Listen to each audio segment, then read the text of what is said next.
ಓಂ ನಮಃ ಶಿವಾಯ. ಸಮಸ್ತ ವೀಕ್ಷಕರಿಗೆ ಸಸ್ಯಾಮೃತ ಡಾಕ್ಟರ್ ರಮೇಶ್ ಮಾಡೋ ನಮಸ್ಕಾರಗಳು.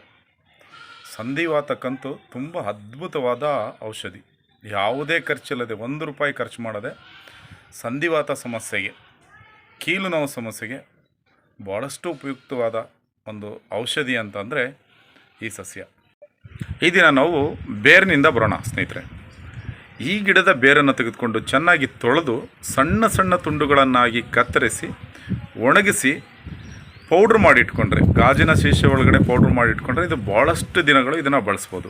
ಈ ಪೌಡ್ರನ್ನ, ಪುಡಿಯನ್ನು ಯಾರ್ಯಾರ ಮಕ್ಕಳಿಗೆ ಹೊಟ್ಟೆ ನೋವು ಬರುತ್ತೆ, ಸಣ್ಣ ಸಣ್ಣ ಮಕ್ಕಳಿಗೆ ಭಾಳಷ್ಟು ಹೊಟ್ಟೆ ನೋವು ಬರ್ತಕ್ಕಂಥ ಸಮಸ್ಯೆ ಇದೆ.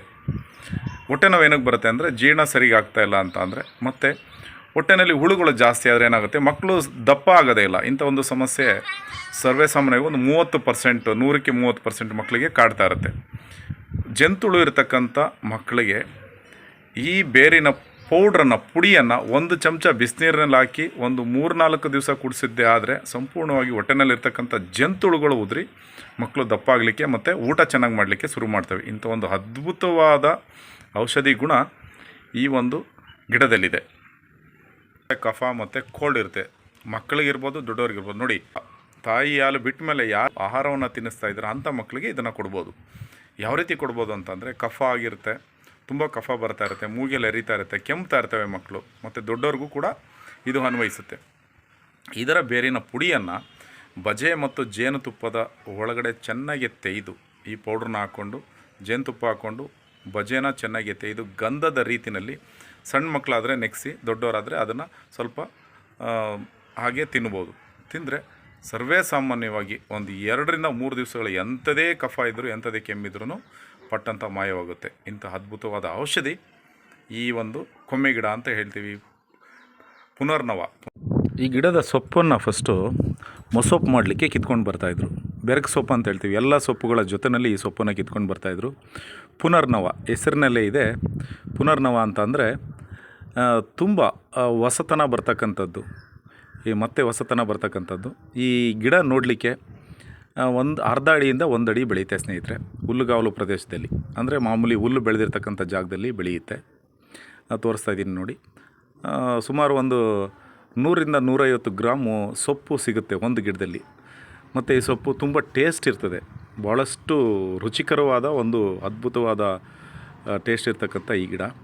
ಇದರಲ್ಲಿ ಹೂವು ಬಿಟ್ಟಿರುತ್ತೆ ನೋಡಿ, ಎಲೆಗಳು ಈ ರೀತಿ ಇದೆ, ಹೂವು ಬಂದು ಈ ರೀತಿ ಇದೆ. ನಿಮಗೆ ಈ ಗಿಡದ ಸಂಪೂರ್ಣ ಪರಿಚಯವನ್ನು ನಾನು ಈ ವಿಡಿಯೋದಲ್ಲಿ ಮಾಡಿದ್ದೀನಿ. ವಿಶೇಷತೆ ಏನಂತಂದರೆ, ಈ ಕೀಲು ನೋವು ಬಂದವರಿಗೆ ಮತ್ತು ಕಾಲು ಉರಿ ಊತ ಬರ್ತಕ್ಕಂಥವ್ರು ಏನು ಮಾಡ್ತಾರೆ ಅಂತಂದರೆ, ಮೇಲಿನ ಔಷಧಿಗಳನ್ನು ಅಪ್ಲೈ ಮಾಡ್ತಾ ಇರ್ತಾರೆ. ಮೇಲ್ಗಡೆ ಅಂದರೆ ಕಾಲ ಮೇಲೆ ಊತ ಬಂದರೆ ಕಾಲ ಮೇಲೆ ಔಷಧಿಯನ್ನು ಹಚ್ಚೋ ಅಂಥದ್ದು, ಮತ್ತು ಕೈ ಊತ ಬಂದರೆ ಕೈ ಮೇಲೆ ಔಷಧಿಗಳನ್ನು ಹಚ್ಚೋ ಅಂಥದ್ದು. ಇದು ಬರೀ ತಾತ್ಕಾಲಿಕವಾದ ಒಂದು ಸಮಸ್ಯೆ ಸರಿ ಹೋಗ್ತಕ್ಕಂಥ ಒಂದು ಔಷಧಿ ಅಷ್ಟೇ. ಆದರೆ ಇಂಟೆಕ್ ಯಾವುದೇ ಔಷಧಿ ಬಂದು ಒಳಗಡೆಯಿಂದ ಕೆಲಸ ಮಾಡಬೇಕು. ಏನಕ್ಕೆ ಅಂದರೆ ನೋಡಿ, ವಾತ ಪಿತ್ತ ಕಫ ಬಂದು ಹೊಟ್ಟೆಯಿಂದ ಸ್ಟಾರ್ಟ್, ದೇಹದ ಒಳಭಾಗದಿಂದ ಸ್ಟಾರ್ಟ್ ಆಗಿರ್ತಕ್ಕಂಥದ್ದು, ಶುರುವಾಗಿರ್ತಕ್ಕಂಥದ್ದು. ಇಂಥ ಒಂದು ಸಮಸ್ಯೆ ಇರತಕ್ಕಂಥವ್ರು ಈ ಒಂದು ಉರಿ ಊತ ಇದೆ, ತುಂಬ ಕಾಲು ಊದ್ಕೊಂಡಿದೆ, ಕೈ ಊದ್ಕೊಂಡಿದೆ ಅಂತಕ್ಕಂಥವ್ರು ಈ ಗಿಡದ ಬೇರನ್ನು, ಪುನರ್ನವ ನೋಡಿ, ಅದ್ಭುತವಾದ ಹೆಸರು ಪುನರ್ನವ. ಪುನರ್ನವ ಅಂತಂದರೆ ಮತ್ತೆ ಯೌವನ ಬರ್ತಕ್ಕಂಥ ಒಂದು ಅರ್ಥವನ್ನು ಕೊಡ್ತಕ್ಕಂಥದ್ದು. ಮತ್ತು ಕೊಮ್ಮೆ ಗಿಡ ಅಂತ ಹೇಳ್ತೀವಿ. ನಾನು ವಿಡಿಯೋದಲ್ಲೂ ಕೂಡ ತೋರಿಸಿದ್ದೀನಿ ಇದನ್ನು ನೀವೇನು ಮಾಡಬೇಕಂದ್ರೆ, ಈ ಗಿಡದ ಬೇರನ್ನು ತೆಗೆದುಕೊಂಡು ಬಂದು ನೀರಿನಲ್ಲಿ ಚೆನ್ನಾಗಿ ಕುದಿಸ್ಬೇಕು. ಊಟ ಎಲ್ಲ ಆದ ನಂತರ ಇದನ್ನು ಶೋಧಿಸಿ ಪ್ರತಿನಿತ್ಯ ಕುಡಿಯೋದ್ರೆ ಒಂದು 8 ದಿವಸ ಕುಡಿದ್ರೆ ಸಾಕು, ಸಂಪೂರ್ಣವಾಗಿ ಕಾಲು ಊದ್ಕೊಂಡಿರ್ತಕ್ಕಂಥ ಸಮಸ್ಯೆ ಪರಿಹಾರವಾಗುತ್ತೆ. ಮತ್ತು ಇದರ ಸೊಪ್ಪು ತುಂಬ ಅಮೃತಕ್ಕೆ ಸಮಾನವಾದಂಥದ್ದು, ತುಂಬ ಸ್ಮೂತ್ ಇರುತ್ತೆ, ಭಾಳಷ್ಟು ಟೇಸ್ಟ್ ಇರುತ್ತೆ. ಇದನ್ನು ಮೊಸೊಪ್ಪು ಮಾಡ್ತಾರೆ, ಪಲ್ಯ ಮಾಡ್ತಾರೆ, ಸಾಂಬಾರು ಜೊತೆಗೆ ಹಾಕಿ ತಿಂತಾರೆ.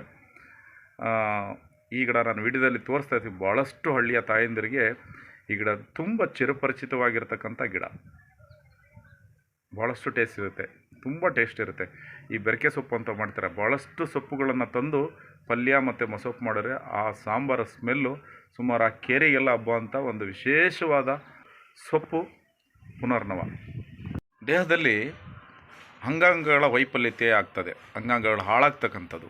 ಏನಕ್ಕೆ ಅಂತಂದರೆ, ಯಕೃತ್ ತಗೊಳ್ಳೋಣ. ಯಕೃತ್ನಲ್ಲಿ ಏನಾಗಿದೆ ಅಂತಂದರೆ ಲಿಪಿಡ್ ಅಂತಕ್ಕಂಥ ಒಂದು ಅಂಟಿನಂಥ ಅಂಶ, ಮೇಣದಂಥ ಒಂದು ಅಂಶ ಅದರಲ್ಲಿ ಶೇಖರಣೆ ಆಗ್ತಾ ಹೋಗುತ್ತೆ ಸ್ನೇಹಿತರೆ.